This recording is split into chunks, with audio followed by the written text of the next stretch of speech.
Adam J. Walker, how are you, my friend? I'm good. I'm ready to party. How are you doing? You're ready to party. What did I text you right before we did this I podcast? think something about podcasting my face off. Was that the word for it? So Yep. my face is still here. So Yep. we'll see where it goes. I'm I don't gonna know. podcast your face off. Can't make any promises. That's the goal. Adam Walker, tell everybody who you are and what you do. Oh man, that's a tough one. So I'm Adam. I'm aware of fedoras, father of 5, husband to just one, and I do a lot of entrepreneurial stuff. I've got a podcast and content marketing company. I do some marketing consulting, mostly for nonprofits, and now I've got this new project that we're about to talk about. So it's going to be fun. It's going to be entertaining. It sounded like you said, "I'm Adam Walker. I'm aware of fedoras." I am aware of them and a wearer of them. I'm both, is what that is. I think that's a pretty cool thing to say. Like, Yeah, I'm aware of. It's like I'm Adam. I'm aware of elephants, and Yep. yeah. So I think Last everybody's time, aware of now listen, elephants, really. we're going to talk about some serious stuff today, some important I stuff. meant to say co-founder of 48 and 48 too. I forgot about that part. That's Yeah. important. Yeah, I need That's need very important. Please go ahead. Yeah. We the last time I had you on this podcast, do you remember the main topic we talked about? I have no memory whatsoever of it. So what was the main topic that we talked about last time? How many owls would you need to see in Yeah, a the day answer is to 3. 3 is become the correct concerned? answer. Yes, Yeah. we talked about this. Yes, there's only one correct answer. It's 3. That's for sure. So if you see 3 owls I'm very concerned about that. in one day, Mhm. now does it does it matter if it's like 6 a.m. you go out with your coffee, you look outside, you see an owl, then like at 1 you see an owl, and then like at 9? I think that might be more creepy than seeing them together, actually. Oh, So like okay. I think that might actually be more like worse, more ominous, like the end of the world is coming at that point. So Okay. All right. Well, good. Well, people can go back and watch that incredible episode to learn the finer points. Of owl watching, of owl Today, fear, of owl group fear. we're going to talk about a little something I like to call Project 900. Yeah, that sounds good. I call it that because that's what you named it. Yeah, that's right. That's right. And I'm going to read what it says on the landing page. It Okay, good. says, "Hi, I'm Adam Walker, presumably aware of fedoras. And this summer, it's my mission to help 900 nonprofits with AI adoption and marketing improvement, all for free. Anyone in the nonprofit or community building sector can sign up." I love it. So Yeah. what is this? Why are you doing it? What are the deets? What's the T? That's what is they it? say now, my kids. Yeah. What's the T? I'll start with the what. Yeah, I mean the what is pretty simple. I want to help as many like nonprofits are struggling right now. Like in particular, small nonprofits are really struggling right now. Funding is drying up in a number of different ways. They're struggling to get their mission accomplished. They need to use AI, and they don't have time to figure out how to use AI to most effectively, implement and engage their organization. So I want to help with that, and I'm going to do it through a Substack newsletter sign up first, and then I might build out some other community elements later. But ultimately, I'm going to start, every Monday morning, starting June the 20th. There's going to be kind of like a quick 20-minute lesson for that day. And then the Tuesday, there'll be some kind of like, here's the follow-up homework. And then Wednesday, there'll be a follow-up, Thursday, follow-up, and like another project, like thing for them to work on. And then Friday, there'll be a Q&A session with me so I can sort of help them through anything they've struggled with that week. And it's going to start off week 1 with like, what is AI? What is a large language model? What does that even mean? Why do we use it? Why is it important? And it's going to build all the way through using AI, through advanced use of AI with like advanced prompts.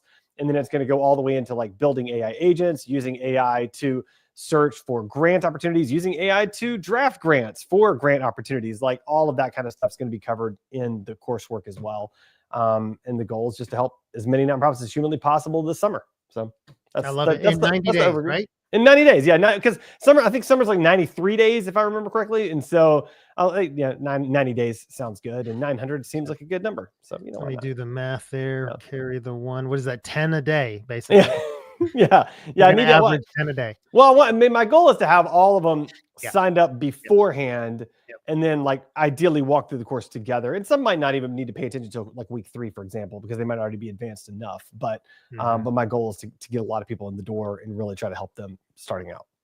So you are no stranger to nonprofits. You're no stranger to marketing. Over the last 6 to 12 months, yeah, I think you've become one of the people, if not the person, who has tested, experimented, tried AI in all sorts of different ways. You know, A you're my lot. first call when I'm like, hey, what about this? And Yeah. so you're the right person to take on this challenge. Yep. 900. What is going to be the biggest challenge? Just finding that many, and getting that many to sign up. Yeah, I think finding that many is going to be difficult. I think to help 900 nonprofits, I probably need to have a list of about 1,200 people, because I think some nonprofits will have multiple people sign up to be a part of the process. So just getting the word out to that many people is going to be difficult. I'm already working with Atlanta Way 2.0 to help get the word out. 4848 is going to help get the word out. So if I can partner with a few other organizations to help get the word out and then promote them as well along the way, I think that's going to help quite a bit. So, but yeah, that's going to be the hardest part by far. Okay. Building out the coursework. I mean, I'm using AI for that. Like it's a supplement, not to do all the work. Yeah. And that part's actually pretty easy. I've already started building out all the frameworks for it and everything else, and it's going to be a lot of fun. How did it go when you told your family, hey guys, there's going to be no vacations this summer. I've got to help 900 nonprofits. No, man, it's going to be vacations. All this is going to be pre-scheduled. It's going to be great. No, okay. I told my family stuff like this, and they just kind of look at me and go, yeah, that tracks. Like there's no surprise anymore at all. Like I could do the most outlandish thing, and like they're like, that's fine. Yeah. I know, right? I feel the same. Yeah, it's because I'm too crazy, I think. Like I say, like, you know, my LinkedIn post was like, I've got a crazy idea, and everybody that knows me is like, yes, you do. And then they just keep reading. They don't even need to know what it is. It's always a crazy idea. But one of the things you asked in your initial question is why I'm doing it. And I do think that's an interesting story. And it's probably worth sharing. So I do, you know, a part of my income is the podcast company, and a part of my income is doing marketing consulting. And I'm just finishing up a very large marketing consulting project that was a successful project, but they just don't need me after this technology gets implemented. And so I've been sort of frantically for the last like 3 to 4 months, you know, like when you're in consulting, especially like, you know, independent consulting, you're frantically looking for your next gig while you're doing your other gig, like all the time, just networking like crazy, just desperately trying to find the next thing so that there's not a gap in between. And I was doing that and spending a lot of time. I mean, there were days, and I mean, I think I was texting with you about it. There were days I had like 7 meetings, 8 meetings. There were weeks I was doing 20 some odd meetings. And I kind of had this realization. I was like, you know, I can keep doing this, or I could spend all of my time this summer helping nonprofits with AI and let the cards fall where they may, because probably something will shake out from doing that. And somebody will be like, hey, we need this extra thing. And that's fine. And if it doesn't, that's fine too. But I was like, I want to use my time to help nonprofits. That's more interesting to me. And so that's what I'm going to do. And so I shifted gears. I stopped booking networking conversations, and I've started trying to book conversations with people that can help me get Project 900 off the ground. So I love it. I love it. That's the why behind it. Yeah, that's so good. And what a great sort of use of your time. Yeah. Instead of out networking and getting coffee, which, you know, you're good at it and works, but like to then instead take that same effort and apply it to helping nonprofits, what could be better? Yeah, exactly. And I mean, and they do, and like, it's the same multiplier effect that we get with 48 and 48. I mean, with 48 and 48, you know, we've helped tens of thousands of people, hundreds of thousands of people indirectly by helping the nonprofits that help the people. And I mean, if I can do that personally with 900 nonprofits, like, why would I not? You know, if I can help that animal shelter be more effective, or that, you know, or that other, you know, like clinic or whatever it is, be more effective, like, why would I not want to do that? Yeah. So let's talk about some of those ideas. So what are some of the things, let's just start very basic. What are some of the things that you have found that nonprofits are just really not taking advantage of when it comes to AI? I mean, I don't think they're taking advantage of the basic things that you and I take advantage of. Like AI note takers is a great example. You know, I mean, I went back into my AI note taker today. I was working on something for one of my clients, and then I was like, I got to remember those marketing goals, and I had to take that call mobily where I wasn't able to take notes. So I was able to go back into my AI note taker and say, hey, what were their goals? What was the organization's goals based on this call? And it just gave me a list. I'm like, perfect, that's great. Let's keep going. So I think a lot of nonprofits are not using that. I think they're not using AI for basic planning, you know, like basic like content creation, program planning, for strategic thinking. It's really great for that. I think also for maybe summarizing their emails, because a lot of nonprofits tend to be very prolific on the copywriting side. They like and they write a lot. They say a lot of words, and they could probably summarize those down a little bit. So I think that's another good use case as well. But then, like on the advanced side, I mean, I think finding grants that are applicable to that organization could be pretty amazing. And there's all kinds of other things they could be doing with AI agents to help supplement the organizations as well, based on, I mean, depending on what organization they have. So there's a lot of opportunity here. Yeah, and that's not even touching AI actually helping the work they're doing. No, I mean, that's all like their own personal Yeah. stuff. Yeah. But then apply it to the organization, apply it to the data, apply it to the donor follow-up, apply it to, and what I want to do, part of what I want to do with this program is I want to teach nonprofits about using AI. I want to help them implement it into their own personal lives. But then I also want to use AI. I want to use marketing as a foil by which they'll use AI to improve their marketing. And so I'll say, okay, so one of the exercises we'll do is I'll say, all right, go to your website and set up notebook.lm or notebook.lm and enter your website into that and have it describe what your organization does. And is that description accurate? Because if it's not, you have a copy problem, and it's a big copy problem. And that's such an easy way to find out, like, oh, my messaging is really bad, and I need to rewrite my copy. So just a simple tool, but it's going to be super effective. So you mentioned Notebook LM. What are some of your favorite tools right now? I know a lot of them do similar things, but like what are the ones you're using today? I'm a big ChatGPT guy. I've got the paid plan. I create a ton of custom GPTs. I mean, like for every client, for every project, everything has a custom GPT. I created one today for a new project. I'm constantly doing that. I'm starting to mess around with Gemini a little bit and creating custom gems. I'm finding I still like ChatGPT better, I believe. I use read.ai for my note-taking app. I think you use that as well, but it does transcripts, it does notes. You can ask the AI questions related to the transcripts and notes, and it gives you back that information. That's super helpful. Let's see. I love Lovable. That's like super advanced, like really creating software level stuff is Lovable, but it's amazing at it. N8n.io is a really interesting tool for creating AI agents. It takes a little bit of kind of technical know-how for that. So we'll get to that in the coursework that I'm going to create, but that's going to be very late in the coursework that I'm going to create. Let's see what other ones I do use. I use Spark for my Spark email, and it actually also has a meeting note-taking feature, which I also find helpful as a supplement for Read AI, specifically because I can turn it on in any meeting that I'm in, even including this one, and I don't have to like invite somebody into the meeting and that whole thing. So that's kind of an interesting one as well. Let's see. Is that talk about that for just a second, because Notion just rolled out something as well. And I'm a big Notion user, but they've got a note taking. It sounds similar, but I tried it earlier. I couldn't get to work. So how does the Spark one work? Yeah, I think the Spark one basically it takes my microphone input and my audio output, and it as the meeting, and it just captures all of that real time, and then it transcribes it and summarizes it for me real time. And so you should, if you're going to use it, let people know you're recording the meeting. But in doing that, I'm able to record any meeting, even a meeting that like my technical AI note taker has not been invited to. And it's in an email program. Yeah, well, Spark has email. It also has calendar functionality that I don't use, but it does do it. It does it pretty well. And it has that, this new kind of AI note taking in there as well. Yeah. Interesting. I do use Spark for like email summaries a lot. So it'll do AI email summaries, which is nice. Okay.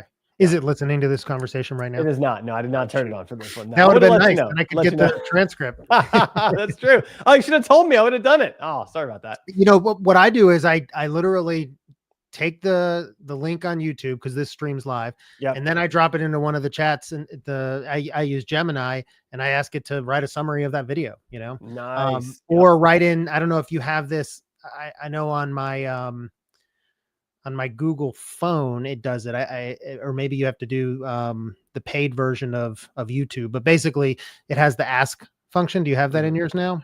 I'm not sure. It's awesome. Any YouTube video, it's got a little ask AI button, and you can ask it any questions about the video. I'll do it with our Stoic guy when he recommends a bunch of books, right? Right.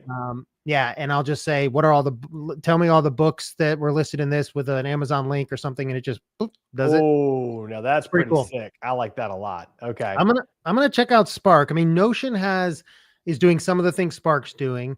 I love Notebook LM, which you mentioned Yep. earlier too. Like Yep. that's friggin' fantastic Yeah, tool. it's amazing. Yep. Lovable. So I don't know much about Lovable. I saw that the Yeah. landing page Yeah. is it project900.com. Project900.com. Yep. Yep. You built on Lovable. So it's Yep. easy to like whip up a website. I mean, what can you do with this? So Lovable is what would be defined as a vibe coding tool. Vibe coding is when you chat to a chat bot and it writes code for you. So you don't actually write code, the bot writes code and you tell the bot what you want done. So Lovable, I mean, you could build pretty crazy, like I built a tool that for college kids, and I haven't really released it to the public, but I built a tool for college kids. It's called Study Sync AI. I think it's studysyncai.com if I remember. Anyway, they put in all of their syllabus information for every class, and then they hit create a unified study plan, and then it kicks it over to AI and creates a unified study plan, which days they should study, blah, blah, blah, and like gives them assignments and reminds them of stuff and that sort of thing. And it's all built on Lovable. I didn't write any code whatsoever for it. I'm working on another one on Lovable that's for content creation planning. So for like planning your marketing content creation and helping you with that, it helps me with mine. But for this project, I just went to Lovable and I was like, hey, I literally wrote like a 3-sentence thing. I was like, I need a landing page. I need to say this, this, and this. I need to have this logo at the top and these things at the bottom. Boom, enter. And within 15 seconds, I had a landing page. And then I just tied my domain name to it, which took another, I don't know, 30 seconds and done.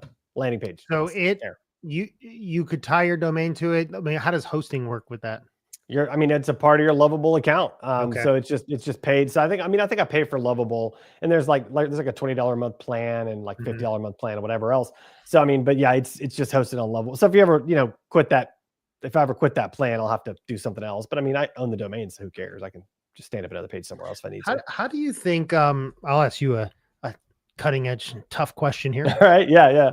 What is the future, since you're so deep into AI marketing, nonprofits? What does the future of 48 and 48 look like? I'm sure there is still a need for it as we go over the next 5 to 10 years, but like, how do you think it evolves with this kind of technology? I think within 18 months, it'll be more prompt based than it is building inside. And I think we'll be able to have a prompt, still use WordPress as kind of an infrastructure, but the prompt will build on WordPress for you. And then you can go in and edit and everything like that. So I think it'll be Lovable applied to Beaver Builder, applied to WordPress, and it's then fully customizable by the user at the end of the day. And my guess is that's 18 months away. Chat through chat? I think customizable through chat or through clicking on it. Like, because the other thing about Lovable is like Lovable, several places in the landing page, I can just click on the text directly and edit it directly on the landing page and then hit save, and it saves it for me, similar to Beaver Builder inside of WordPress. And so, so I think parts of it, I think the code side will be built by the chatbot and coded, but I think the actual copy part will be editable inside of the builder program, whatever that is. So it's only a matter of time before one of these WordPress plugins comes out with an AI chat builder, and then it's going to be a complete game changer. But we'll see how soon that is.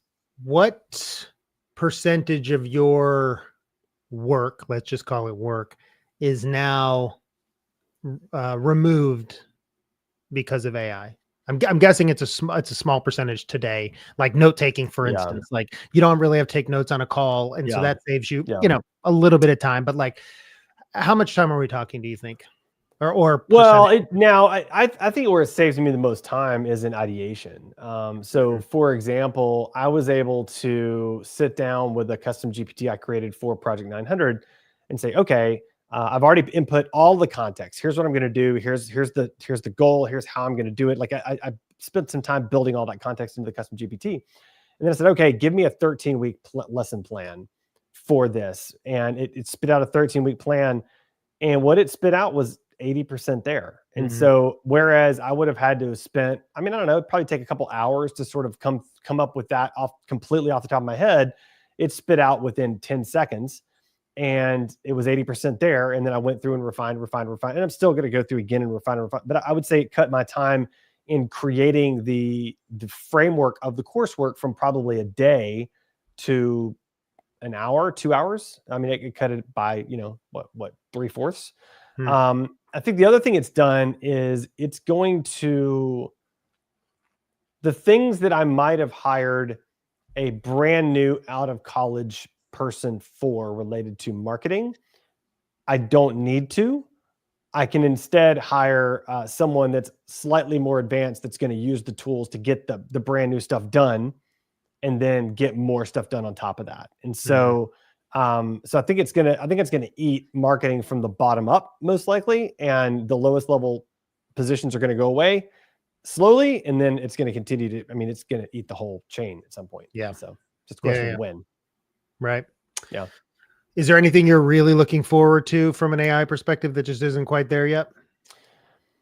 Well, right now AI agents are doable but difficult to build, and you have to do a lot of custom stuff, and you have to like cobble together a bunch of stuff. Like, for example, if I wanted to have an AI agent where I could chat to it, and I could be like, hey, like through a chat. I built this AI agent the other day, where I could chat through Telegram, and I'd say, hey, go find information about the latest technology news and email me a few articles. Email me and Sanjay a few articles. So it's a two-step process. Go find the news articles and then email them to myself and email them to Sanjay. So it had to have access to what kind of news articles I'm talking about, and it had to have access to my email, and it had to contextually know who Sanjay is. And I built an agent that could do all of that, and actually could successfully complete that process. But it's very cumbersome, and it's kind of hit or miss. I think within a year, maybe 2, that's all integrated into ChatGPT, and you've got your own little personal assistant that's like, all right, I want to go to dinner on this date. I want it to be this type of restaurant in this area. Find the restaurant, make sure it's got this many stars, and go book it for me, and then tell me what to do. I mean, it'll literally be your assistant. Yeah. And that's going to be exciting and mildly terrifying. So yeah, that's almost the main reason I switched back to Google. Because then it's all, Gemini's trying to get there. What it's starting to do now is like remember things you've told it about yourselves, but it doesn't. And I think it's probably just mostly privacy stuff. But like, yes, it has, Google Contacts, Calendar, Gmail, all these things that it should be able to do those things for me. Right. And I'm happy to. I mean, like I know a lot of people. Sanjay probably is terrified. Turning over in his seat right now. Yeah. That I would say this, but like, I'm happy for Google to have all that and just, make my life easier. I'm looking for that real personal assistant. I mean, it's good. It's going to be a Jarvis in Iron Man. I mean, that's really what it's going to be. That's what I want. And we're not very far off from that. And what's really going to be interesting is once we get to smart glasses that are AI enabled, I mean, then you're literally going to have Iron Man's Jarvis with you at all times, and it's going to be just freaking nuts. And I think I'm guessing we're 5 years from that at most. So, I mean, it's going to get interesting very quickly. Yeah. I'm waiting for Google's glasses to come out, but our friend Mickey's got the glasses and they're pretty cool. Well, and Apple's apparently working really hard on glasses. I mean, glasses, the smart glasses will be the next smartphone for sure. It's just a question of when. So I agree. And I'm here for it. I'm ready. I'm ready too. Yeah. Okay. So when does this officially kick off, Project 900? So I'm signing people up today. So if you're watching this at any time, please tell nonprofits about it or people that are involved in community work about it. But I'm signing people up today. I've got a few signatures, a few signups already, looking for more. And then I'm going to start June the 20th, I believe is the first official day of summer. And that's when it's going to kick off, though that is a Friday. So it'll kick off, and then like all the real coursework will be starting the following Monday. Exciting, man. I think it's fantastic you're doing this. It's going to be fun. I can't wait. I can't wait.